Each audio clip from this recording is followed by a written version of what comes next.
Good morning students. Welcome to success squares maths classes. आज हम आपके साथ मैट्रिसेस चैप्टर के कुछ टॉपिक शेयर करने जा रहे हैं। अगर आपको मेरी ये वीडियो पसंद आए तो लाइक एंड सब्सक्राइब जरूर करें। First of all we define a matrix. A matrix is an ordered rectangular arrangement of numbers, real or complex, or functions. The numbers or functions are called elements of the matrix.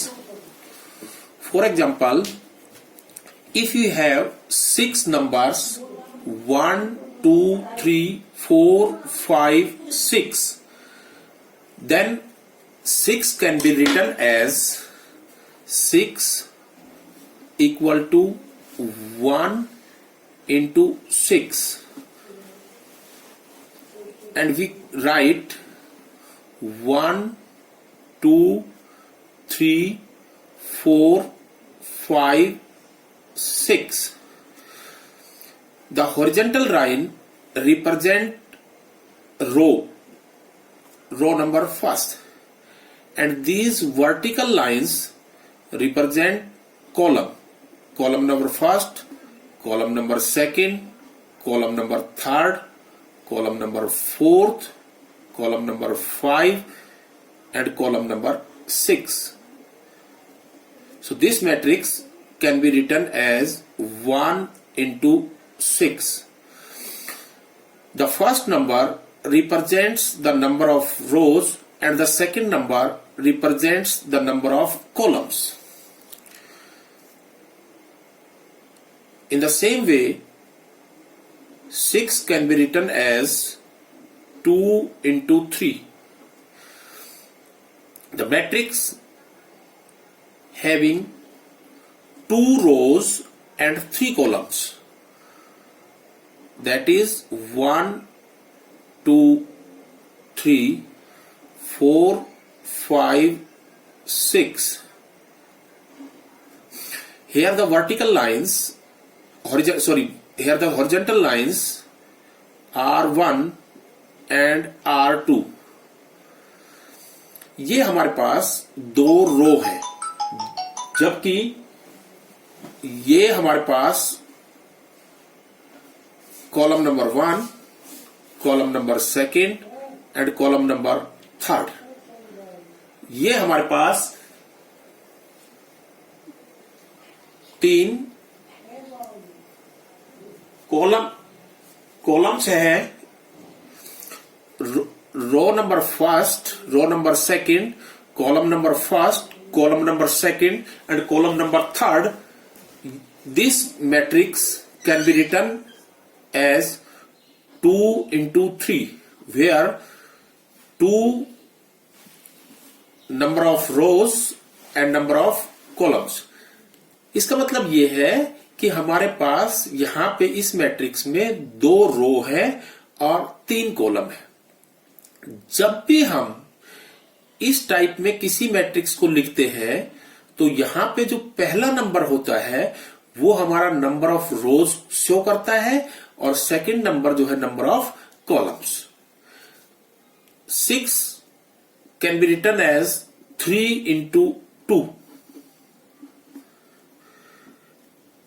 इसका मतलब यह है कि हमारे पास जो matrix अब हम बनाएंगे उसके अंदर 3 रो और 2 कॉलम। तो हम इसको ऐसे लिख सकते हैं 1, 2, 3, 4, 5, 6।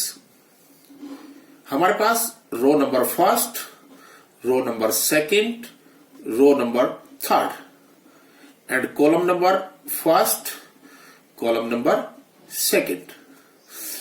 So it can be written as 3 into 2. Number of rows 3 and number of columns 2. 6 can be written as 6 into 1. This means that number of rows 6 and number of columns number of column is 1. So matrix can be written as 1, 2, 3, 4, 5 and 6.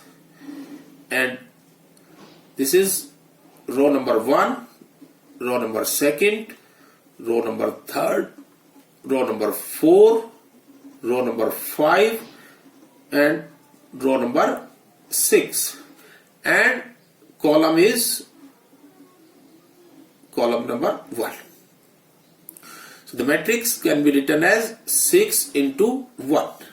6 into 1 का मतलब 6 rows or 1 column. This means, so we see that the horizontal lines are called rows and the vertical lines are called columns. Rows are horizontal lines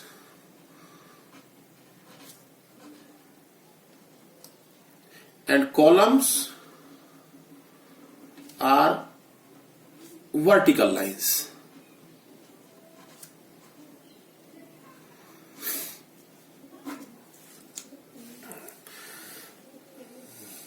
Now, order of a matrix.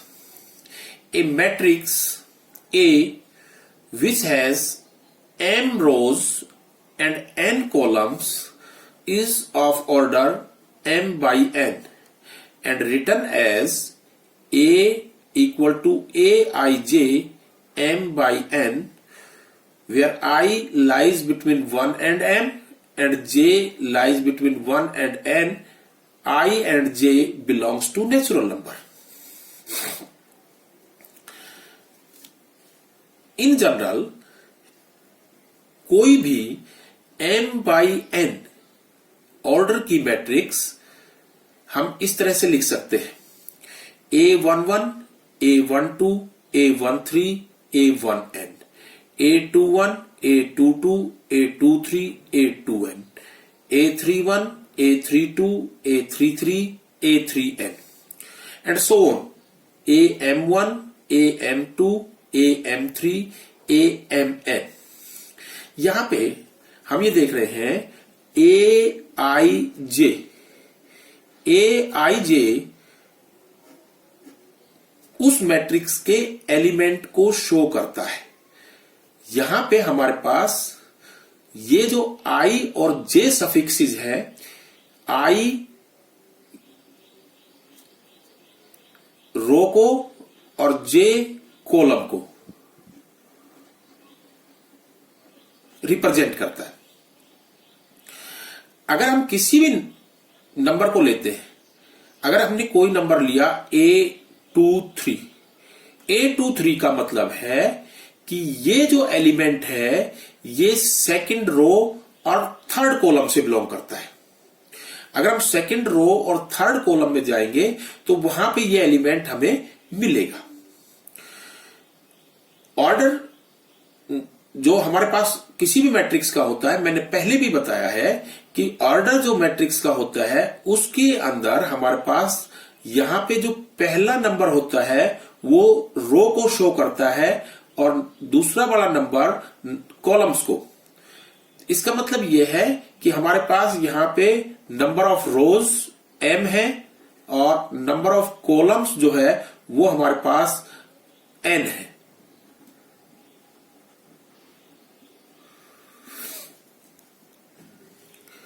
After that,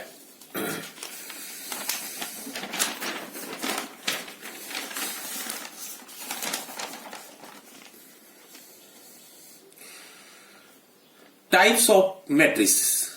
types of matrices के अंदर हमारे पास कितने type की matrices होती है? First, row matrix. A matrix which has only one row is called a row matrix.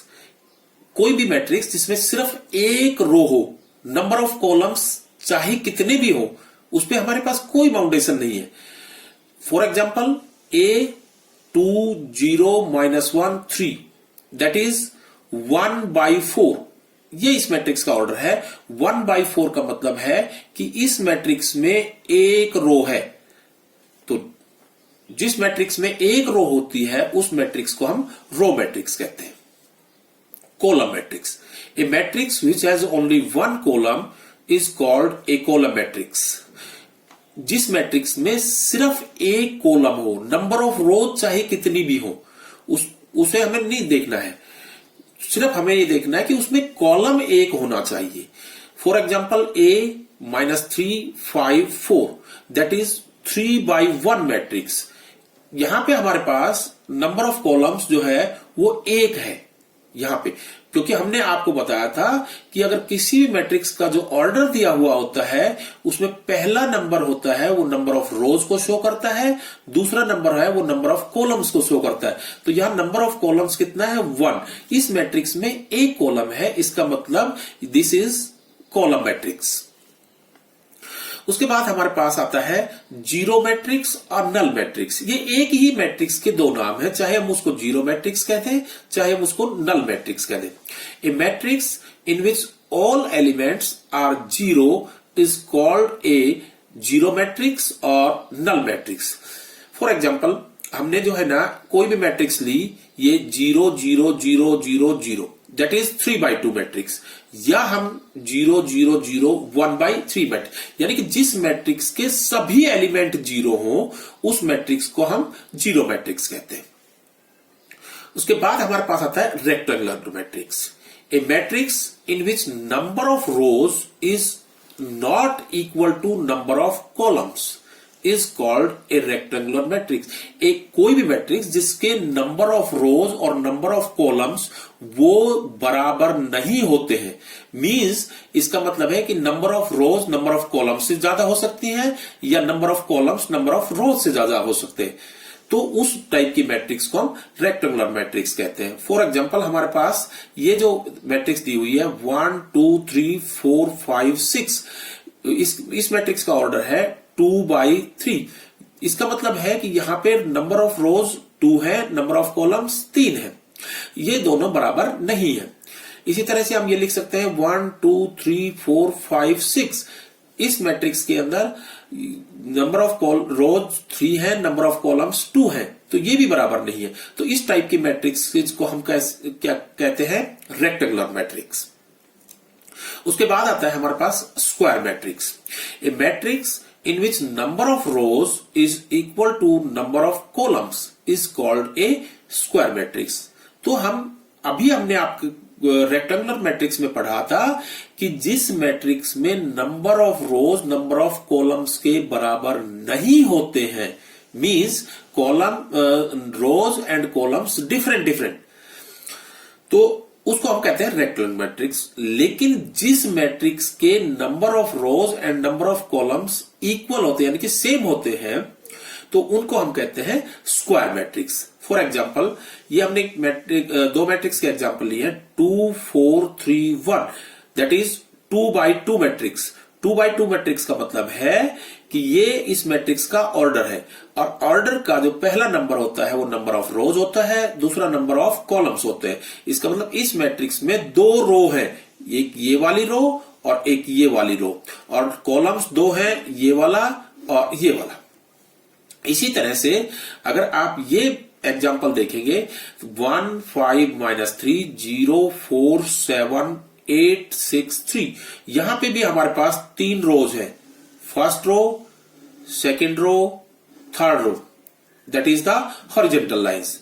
ये हमारे पास 3 जो है कॉलम्स है, फर्स्ट सेकेंड एंड थर्ड, तो number of rows and number of columns are equal, तो matrix is called a square matrix.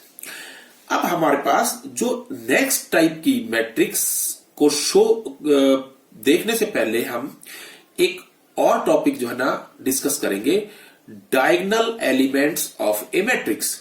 Diagonal element क्या होते हैं? किसी मैट्रिक्स के डायगोनल एलिमेंट्स क्या होते हैं? The elements of the type Aij where I equal to j are diagonal elements of the matrix। यानी कि जिस मैट्रिक्स के एलिमेंट के सफिक्सेस आई और जे दोनों बराबर हो, A11, A22, A33 and so on, इस टाइप के जो एलिमेंट्स हमारे पास आते हैं उन एलिमेंट्स को हम डायगोनल एलिमेंट्स कहते हैं। Are all diagonal element and other are non diagonal element. जो एलिमेंट के सफिक्सेस सेम होते हैं, इक्वल होते हैं, उनको हम डायगोनल एलिमेंट कहते हैं और उनके अलावा जो बाकी जितने भी बचे हुए एलिमेंट्स हैं वो सभी नॉन डायगोनल एलिमेंट्स कहलाते हैं। अब जैसे मान लीजिए देखिए ये मैट्रिक्स है। इन जनरल अगर हम कोई 2/3 की मैट्रिक्स लिखते हैं तो 2/3 की मैट्रिक्स इन जनरल लिखेंगे तो ये एलिमेंट होगा A11, A12, A13। ये एलिमेंट होगा A21, A22, A23। मैंने आपको पहले भी बताया था। अब देखिए जैसे मान लें सफिक्स है इस 1, 1, 1, इसका मतलब row number first, 2, 2, 2 row number second. इसके अंदर देखिए second element 1, 1 column number first, second, second column number second, third, third column number third. तो हमारे पास जो ये सफिक्सेस हैं इन नंबर्स के, वो पहला नंबर रो को और दूसरा नंबर कॉलम को शो करता है। अब यहां पे हमारे पास हमने देखा कि ये एलिमेंट A11 और ये A22 ये डायगोनल एलिमेंट। तो अगर हम यहां पे देखें इस मैट्रिक्स में तो ये और ये एलिमेंट इस मैट्रिक्स के डायगोनल एलिमेंट्स हैं। और अगर हम यहां पे देखें इस मैट्रिक्स को तो इसमें भी अगर हम जनरल मैट्रिक्स 3/3 की अगर बनाएंगे तो 3/3 की जनरल मैट्रिक्स हमारे पास बनती है A11, A12, A13, A21, A22, A23, A31, A32, A33। और आप अगर यहां पे देखते हैं तो ये एलिमेंट और ये एलिमेंट जिनके दोनों सफिक्सेस इक्वल है, इसका मतलब यह है कि इस मैट्रिक्स में ये A11 है, ये A22 है, A33 है। These are diagonal elements of the matrix. After that हमारे पास टाइप्स ऑफ मैट्रिसेस में आती है डायगोनल मैट्रिक्स, स्क्वायर मैट्रिक्स। यहां पे आपको बड़ा ध्यान देना है, मैट्रिक्स का स्क्वायर होना जरूरी है। A square matrix is said to be a diagonal matrix if all its non-diagonal elements are 0। non-diagonal, हमने डायगोनल एलिमेंट्स के बारे में कुछ भी नहीं कहा है, हमने सिर्फ ये कहा है डायगोनल एलिमेंट्स कुछ भी हो सकते हैं। हमने सिर्फ ये कहा है कि नॉन डायगोनल एलिमेंट्स सारे के सारे 0 होने चाहिए। तो उस टाइप की मैट्रिक्स को हम कहते हैं डायगोनल मैट्रिक्स। फॉर एग्जाम्पल हमारे पास ये मैट्रिक्स है 1, 0, 0, 0, 2, 0, 0, 0, 3। फर्स्ट ऑफ ऑल ये हमारे पास 3/3 की मैट्रिक्स है। तो पहली कंडीशन तो हमारी ये सेटिस्फाई होती है कि ये मैट्रिक्स स्क्वायर मैट्रिक्स है। दूसरी, हमने ये देखा कि हमारे पास इस मैट्रिक्स के ये एलिमेंट डायगोनल एलिमेंट है। ये एलिमेंट, ये डायगोनल एलिमेंट है 1, 2 और 3, ये डायगोनल एलिमेंट। इन एलिमेंट को छोड़ के बाकी के सारे एलिमेंट्स हमारे 0 है। सेकेंड कंडीशन सेटिस्फाई हो रही। तो इसका मतलब यह है कि this type of matrix is called A diagonal matrix. ये देखिए आप 0, 0, 0, 0, 0, 0, 0, 0, 0। इस मैट्रिक्स के डायगोनल एलिमेंट्स, ये डायगोनल एलिमेंट 0 है। हमने डेफिनेशन में डायगोनल एलिमेंट्स के बारे में कुछ भी नहीं कहा। हमने कहा है कि वो कुछ भी हो सकते हैं, लेकिन नॉन डायगोनल एलिमेंट्स 0 होने चाहिए। तो हमने उस कंडीशन को देखना है। देखिए हमारे नॉन डायगोनल एलिमेंट्स सारे 0 हैं और यहां डायगोनल एलिमेंट्स भी 0 है। तो इसका मतलब ये जो मैट्रिक्स है दैट इज जीरो मैट्रिक्स। तो हम कह सकते हैं every zero square matrix is a diagonal matrix. उसके बाद नेक्स्ट हमारे पास है scalar matrix. A diagonal matrix is said to be scalar matrix if its diagonal elements are equal. हमने कहा ए डायगोनल मैट्रिक्स, इसका मतलब यह है कि वो मैट्रिक्स इस मैट्रिक्स की कंडीशंस को सेटिस्फाई करनी चाहिए। पहले तो सबसे पहले डायगोनल मैट्रिक्स की क्या कंडीशन है कि मैट्रिक्स का स्क्वायर होना है। दूसरी कंडीशन क्या है कि उसके जो है नॉन डायगोनल एलिमेंट्स जीरो होने चाहिए। उसके बाद third condition is said to be a scalar matrix if its diagonal elements are equal. वो दो कंडीशंस डायगोनल मैट्रिक्स की फुलफिल करेगी। उसके बाद हम थर्ड कंडीशन ये देखेंगे कि क्या उसके डायगोनल एलिमेंट्स इक्वल है या नहीं है। अब आप देखिए ये हमारे पास 2x2 की मैट्रिक्स है और इस 2x2 की मैट्रिक्स में नंबर 1 तो ये है कि ये स्क्वायर मैट्रिक्स है, फर्स्ट कंडीशन से होगी। दूसरा हमारे पास इसके डायगोनल एलिमेंट्स ये है, हमारे पास इसके डायगोनल एलिमेंट्स। इन डायगोनल एलिमेंट्स को छोड़ के जो नॉन डायगोनल एलिमेंट्स है वो जीरो है। इसका मतलब यह है कि डायगोनल मैट्रिक्स की कंडीशंस को सेटिस्फाई कर रही है। तो थर्ड कंडीशन हमारी इसके अंदर क्या ऐड हुई थी कि जो डायगोनल एलिमेंट्स हैं वो इक्वल होने चाहिए। तो यहां डायगोनल एलिमेंट्स भी इक्वल है। देखिए इसके अंदर हमारे पास डायगोनल एलिमेंट्स डिफरेंट थे। इसके अंदर जो है ना स्केलर मैट्रिक्स में एक कंडीशन और ऐड कर दी है, डायगोनल मैट्रिक्स एलिमेंट्स सेम होने चाहिए। तो ये डायगोनल एलिमेंट्स सेम है, तो this matrix is called a scalar matrix. इसके अंदर देखिए ये हमारे पास एक एग्जांपल है, ये 3x3 की मैट्रिक्स है। अब 3x3 की मैट्रिक्स है, ये नंबर 1 तो ये हमारे पास है कि ये स्क्वायर मैट्रिक्स होगी। दूसरा हमारे पास अगर हम इसके डायगोनल एलिमेंट्स को देखें तो इन डायगोनल एलिमेंट्स को छोड़ने के बाद जो बाकी के नॉन डायगोनल एलिमेंट्स है वो सारे के सारे जीरो है। दूसरी कंडीशन हमारे पास डायगोनल एलिमेंट्स की सेटिस्फाई होगी। तीसरी हमारे पास कंडीशन है स्केलर मैट्रिक्स के लिए कि डायगोनल एलिमेंट्स का इक्वल होना जरूरी है। तो इसके आप देखेंगे कि इसके डायगोनल एलिमेंट्स इक्वल है, तो this type of matrix is called a scalar matrix. After that identity matrix. A diagonal matrix is said to be an identity matrix if its diagonal elements are unity. अब यहां पे हमारे पास कोई भी diagonal matrix, यानी कि diagonal matrix की मतलब कि उसकी दो कंडीशंस कि मैट्रिक्स का स्क्वायर होना और उसके नॉन डायगोनल एलिमेंट्स का चोर करना है। उसके बाद हमने देखना है कि उसके डायगोनल एलिमेंट्स अगर इक्वल है और वो भी यूनिटी है। इक्वल तो है, स्केलर के अंदर होते हैं, लेकिन वो यूनिटी है, तो उस मैट्रिक्स को हम कहते हैं आइडेंटिटी मैट्रिक्स। देखिए नंबर 1 ये मैट्रिक्स हमारे पास 2x2 की है। इसका मतलब यह है कि स्क्वायर मैट्रिक्स है। ये इसके डायगोनल एलिमेंट्स है। इन डायगोनल एलिमेंट्स को छोड़ के नॉन डायगोनल एलिमेंट्स दोनों के दोनों जीरो है। इसका मतलब डायगोनल एलिमेंट्स की कंडीशन सेटिस्फाई कर रहा है। उसके बाद जो डायगोनल एलिमेंट्स हैं वो इक्वल है। तो ये मैट्रिक्स, इस मैट्रिक्स को हम स्केलर मैट्रिक्स भी कह सकते हैं। लेकिन यहां पे हमारे पास 1-1, अगर 1-1 हो तो हम उस मैट्रिक्स को आइडेंटिटी मैट्रिक्स कहते हैं। और ये जो है आइडेंटिटी मैट्रिक्स भी, इसको हम, क्योंकि ये ऑर्डर क्या है 2x2 की है, तो हम इसको I2 से डिनोट कर सकते हैं। I2 का मतलब है कि आइडेंटिटी मैट्रिक्स ऑफ ऑर्डर 2।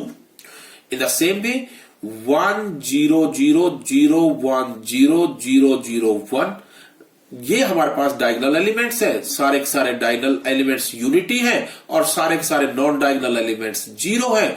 और ये 3x3 ऑर्डर की मैट्रिक्स है, तो इसलिए हम इसको डिनोट करते हैं I3 से। I3 means identity matrix of order 3। इसके बाद देखिए हमने जो है यहां पे 3 मैट्रिक्स की डेफिनेशन देखी, डायगोनल मैट्रिक्स, स्केलर मैट्रिक्स और आइडेंटिटी मैट्रिक्स। अब आप देखिए अगर हम इसको एनालिसिस करें इसका थोड़ा सा, तो हम ये देखेंगे कि जो आइडेंटिटी मैट्रिक्स है, कोई भी आइडेंटिटी मैट्रिक्स है, उस मैट्रिक्स को हम स्केलर मैट्रिक्स भी कह सकते हैं और उसको हम डायगोनल मैट्रिक्स भी कह सकते हैं, क्योंकि आइडेंटिटी मैट्रिक्स जो है ना वो स्केलर मैट्रिक्स और डायगोनल मैट्रिक्स दोनों की कंडीशन को सेटिस्फाई करती है।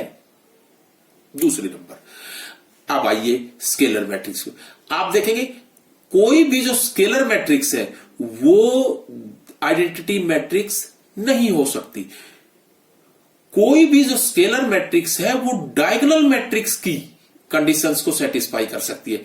तो किसी भी, जैसे मान लीजिए ये स्केलर मैट्रिक्स है, इसके अंदर क्योंकि यूनिटी नहीं है तो इसलिए हम इसको जो है ना आइडेंटिटी नहीं कह सकते, लेकिन ये सारे के सारे सेम है, इक्वल है, तो हम इसको स्केलर मैट्रिक्स कह सकते हैं।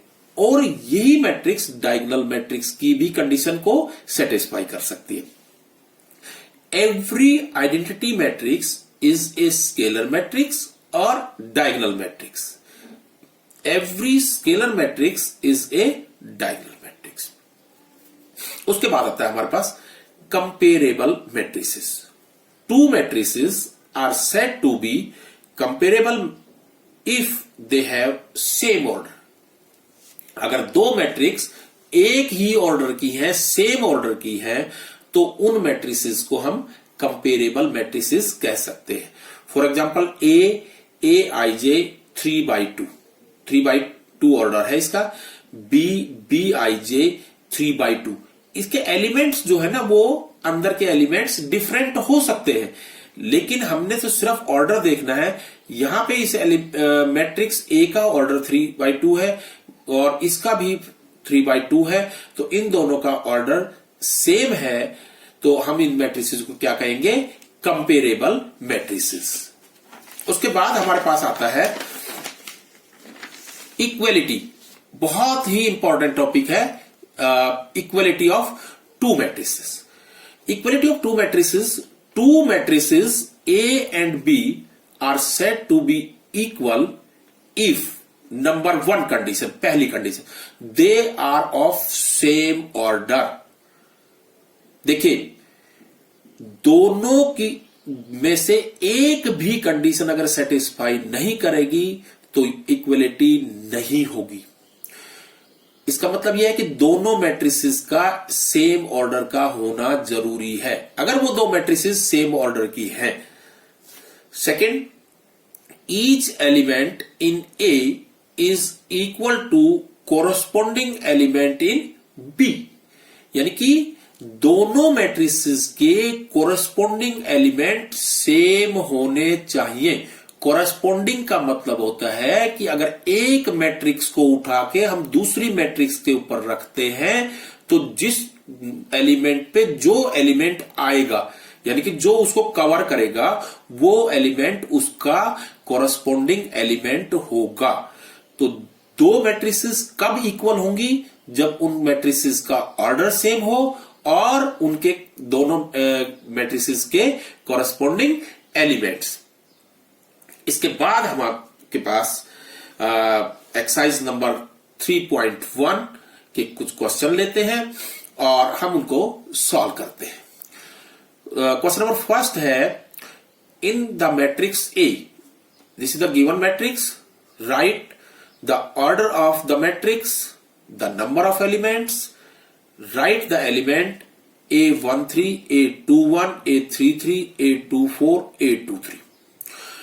The order of the matrix, यहां पे हम देख रहे हैं कि इस मैट्रिक्स के अंदर 3 रो है और 4 कॉलम है।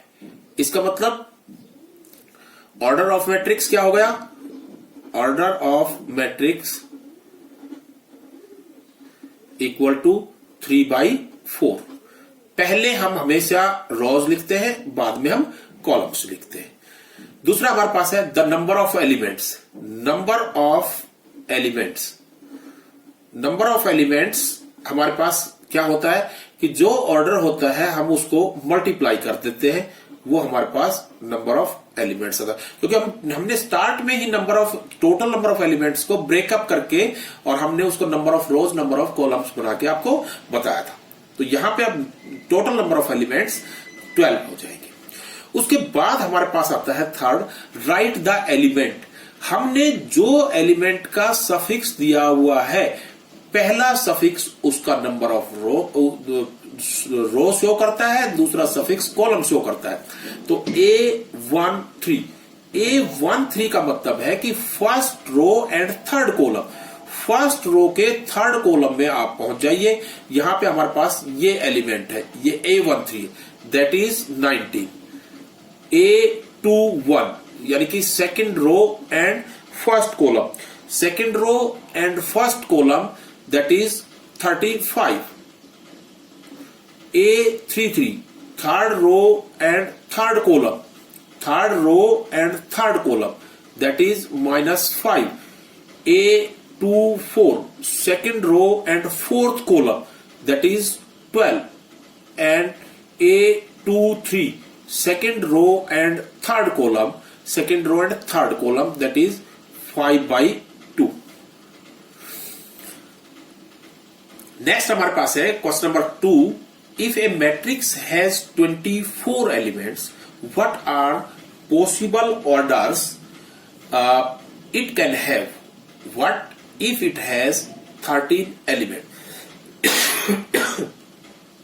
यहां पे कह रहा है कि किसी मैट्रिक्स में 24 एलिमेंट है, तो उसमें क्या क्या ऑर्डर हो सकते हैं। तो हमने आपको अभी बताया था कि अगर जो ऑर्डर होता है वो टोटल, उसको मल्टीप्लाई करते टोटल नंबर ऑफ एलिमेंट्स आता है। तो टोटल नंबर ऑफ एलिमेंट्स जो है उनको हमने ब्रेकअप करना है, वो हमारे पास उस मैट्रिक्स का पॉसिबल ऑर्डर्स आ जाएंगे। अब देखिए जैसे मान लिया हमारे पास यहां पे 24 है, तो 24 को हम क्या क्या लिख सकते हैं, 1 इंटू 24, ठीक है। हम लिख सकते हैं 2 इंटू 12, हम लिख सकते हैं 3 इंटू में 8, हम लिख सकते हैं 4 इंटू में 6, हम लिख सकते हैं 5 से डिवाइड नहीं होगा 24, इसलिए 5 नहीं आएगा। फिर हम लिख सकते हैं 6 इंटू में 4, फिर हम लिख सकते हैं 7 से डिवाइड नहीं होगा 8 इंटू में 3, फिर हम लिख सकते हैं 12 इंटू में 2, और लास्ट लिख सकते हैं 24 इंटू में 1। ये जिस मैट्रिक्स के अंदर टोटल 24 एलिमेंट्स होंगे, तो इतने अलग अलग हम जो है ना ऑर्डर की मैट्रिसेस बना सकते हैं। तो इसके बाद हमारे पास ये हमारे पास आ गया है। अब हम जो है वो कहता है कि अगर हमारे पास मैट्रिक्स में 13 एलिमेंट हो तो उनके ऑर्डर क्या होंगे। देखिए हमारे पास since 13 is a prime number, since 13 is a prime number,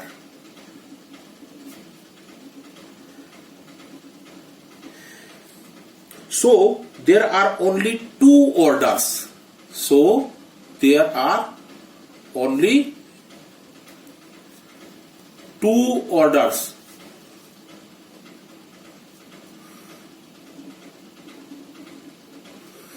1 into 13 and 13 into 1। आप देख रहे हैं क्योंकि प्राइम नंबर जो होता है वो या तो अपने आप से डिवाइड होता है या 1 से डिवाइड होता है, उसके अलावा तो किसी से होता नहीं है। तो इसलिए हमारे पास ये जो नंबर है 13, ये प्राइम नंबर है।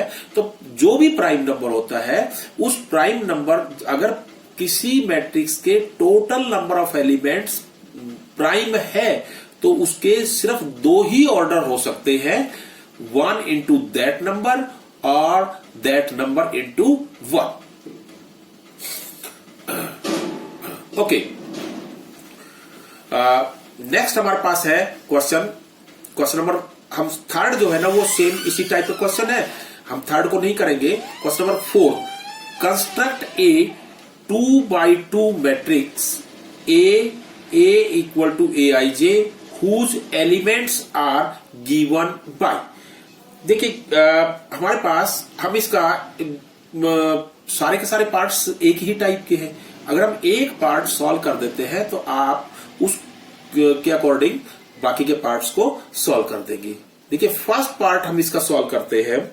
हमारे पास क्या है, a i J equal to I plus में जे का स्क्वायर बाई 2।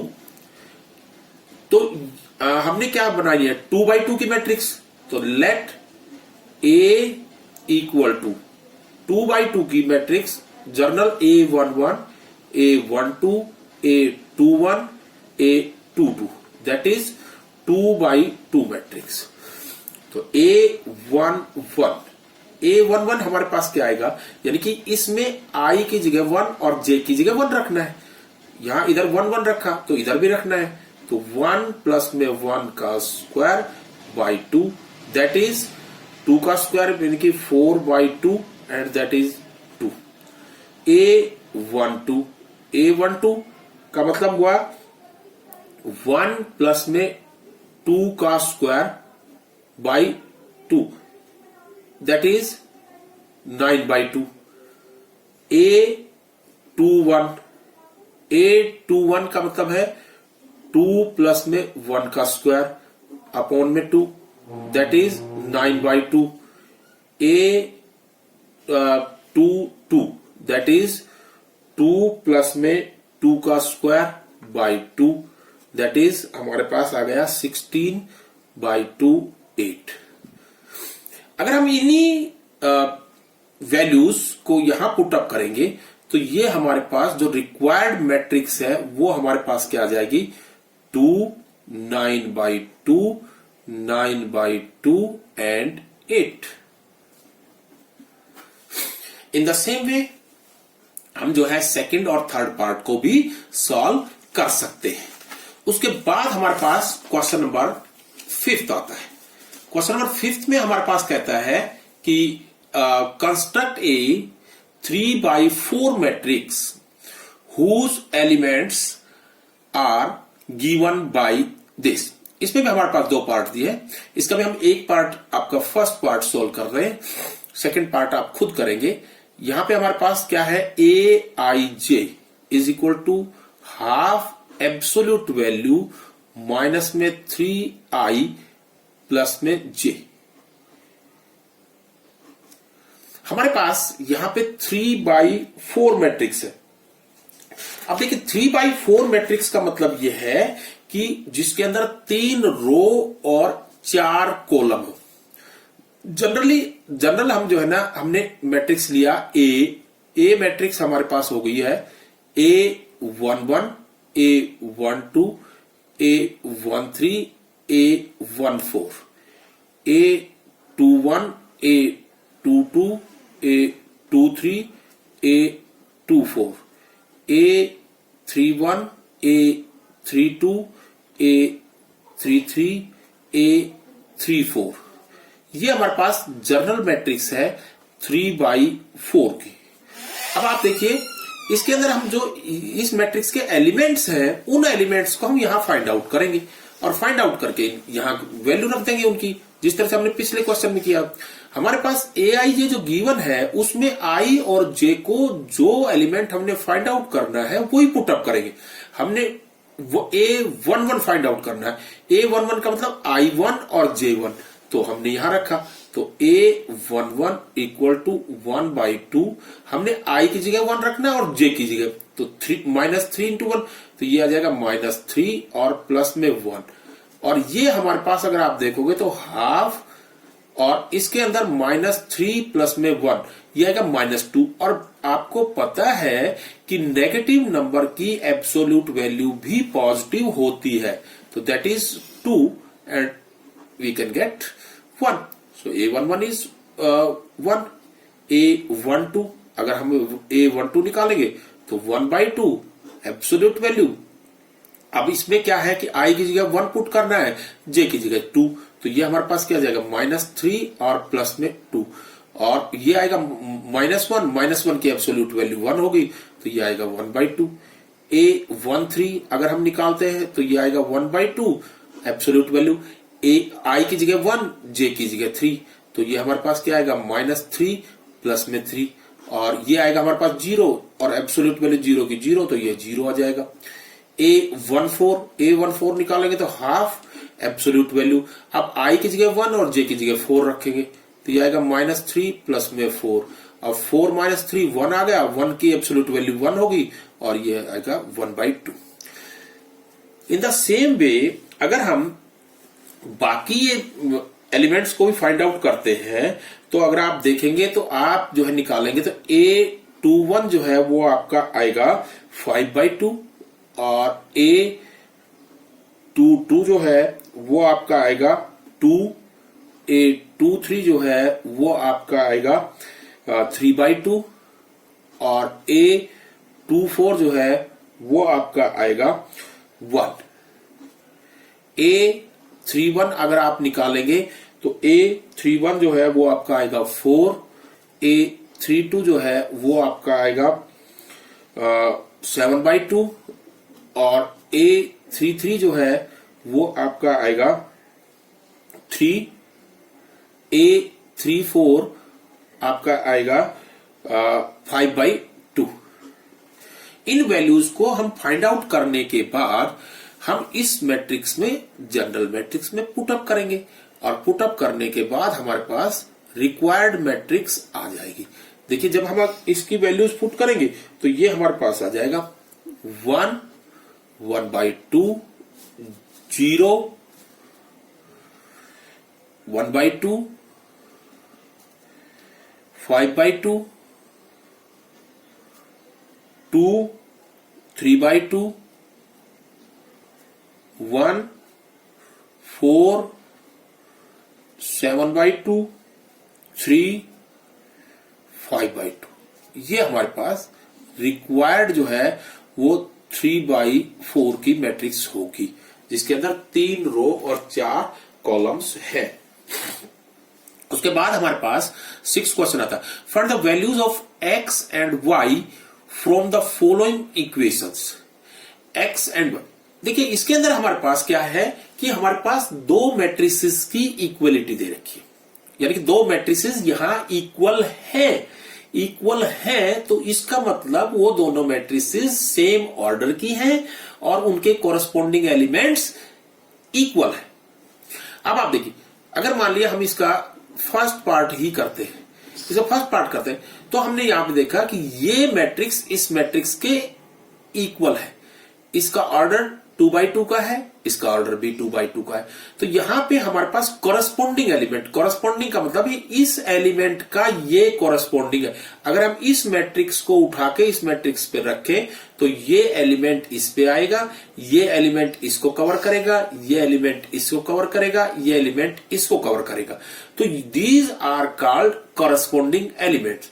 तो हम यहां पे देखेंगे तो ये y इक्वल टू हमारे पास कितना आ गया 4, z इक्वल टू हमारे पास कितना आ गया 3 और x हमारे पास कितना आ गया 1।